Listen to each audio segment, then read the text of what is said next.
Hello नमस्कार प्यारे बच्चों। आप सभी का अपने YouTube चैनल माँ शाकंभरी कोचिंग क्लासेज पर हार्दिक स्वागत है। हम पढ़ रहे थे इम्पोर्टेंट क्वेश्चन बोर्ड एग्जाम की दृष्टि से।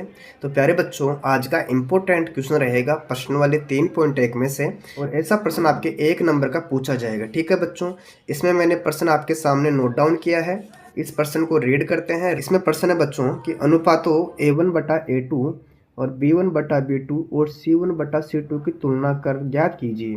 आपस में इनको कंपेयर करना है। ठीक है, कि निम्न समीकरण युग्म द्वारा निरूपित रेखाएं एक बिंदु पर प्रतिच्छेद करती है, या समांतर है, या समपाती है। ठीक है बच्चों, आपके सामने ऐसा प्रश्न है। इसमें आपको चेक करना है आपस में तुलना करके कि रेखाएं प्रतिच्छेदी होगी, या समांतर होगी, या समपाती होगी। ठीक है बच्चों, इसमें मैंने 2 प्रश्न लिए हैं। इन प्रश्नों को हल करते हैं। मैं यहाँ पर लिख देता हूँ बच्चों हल। ठीक है, इसमें करनी है हमें पहले तुलना, और आप जानते हो तुलना कैसे करते हो। A1/A2 इधर करेंगे, फिर B1/B2। ठीक है, फिर C1/C2 आपको ऐसे करना है। हम पहला कर रहे हैं। इसी प्रकार दूसरा करते हैं। यहाँ पर A1/A2, B1/B2 और C1/C2 आपको ऐसे करना है। ठीक है, अब देखो बच्चों, इसमें A1 का मान क्या होगा। तो हमने देखा A1 का मान, अक्ष का मान होता है कितना है, 5 है। तो मैंने यहाँ पर नोट डाउन किया 5। इसके बटे में आ जाएगा A2 का मान। इसमें A2 का मान कितना है, ये रहा 7। ठीक है, इसी प्रकार B1 का मान कितना है, -4 है। फिर B2 का मान कितना है, जो Y का मान है वो B2 का मान हो जाएगा 6।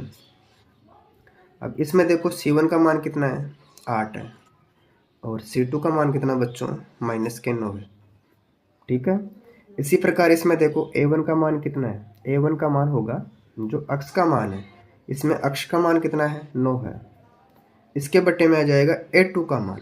ठीक है बच्चों, इसमें A2 कितना है, 18। ओके, फिर B1 का मान देखो। B1 का मान होगा Y का मान कितना है, 3, और B2 का मान कितना है, 6। ठीक है बच्चों, फिर C1 का मान देखना है। C1 का मान है 12, और C2 का मान है हमारे पास में 24। यहाँ तक ठीक है। अब देखो इन दोनों में 2 का भाग जा रहा है क्या, बिल्कुल जा रहा है। कितनी बार, -2, इसके बटे में 3, और आपस में संख्या नहीं कट रही है तो रहने दो आप। अब इनको काटो 9 से, जैसे 9 एकम 9, 9 दूना 18। इसका मान कितना आ गया, 1/2। इसी प्रकार इन दोनों संख्याओं में 3 का भाग जा रहा है। 3 एकम 3, 3 दूना 6, फिर 12 एकम 12, आगे 12 दूना 24। ठीक है बच्चों, इतना करने के बाद में अब आपको देखना है A1 इसके बटे में आ जाएगा A2, इसके बराबर B1/B2 है क्या, इसमें देखना है पहले आपको। इसमें देखेंगे इसका मान 5/7 है, इसका मान -2/3 है, जो कि बराबर नहीं है। तो हम लिख देंगे यहाँ पर A1/A2 इक्वल नहीं है किसके, B1/B2 के। इसी प्रकार इसमें देखो, इसका मान 1/2 है, इसका मान भी 1/2, और इसका मान भी 1/2। तो हमने देखा इन तीनों के मान बराबर हैं। तो इसको हम ऐसे लिखेंगे, A1/A2 किसके बराबर है बच्चों, B1/B2 के, और इधर C1/C2 के। अब आप लोगों ने इतना तो कर लिया। इतना करने के बाद में आपको बताना है कि इनमें रेखाएं प्रतिच्छेदी आएगी, या समपाती आएगी, या समांतर आएगी।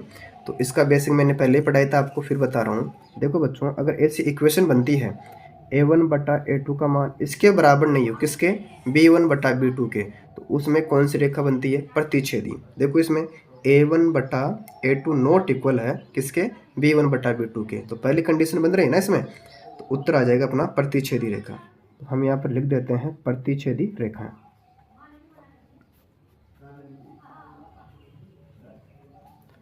इसी प्रकार दूसरे में देखो बच्चों, इसमें क्या दे रखा है, A1/A2 इसके बराबर में है B1/B2, इसके बराबर में C1/C2।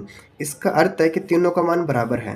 तो देखो आपकी ऐसी कंडीशन किस में होगी, इसी में होगी ना। A1/A2 बराबर है B1/B2 के और C1/C2 के।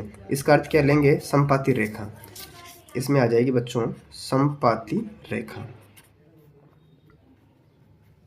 आपको इस प्रकार इनकी तुलना करनी है, और ऐसे लिखना है कि प्रतिच्छेदी रेखा होगी और समपाती रेखा होगी।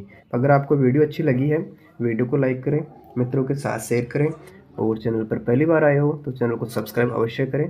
Thank you.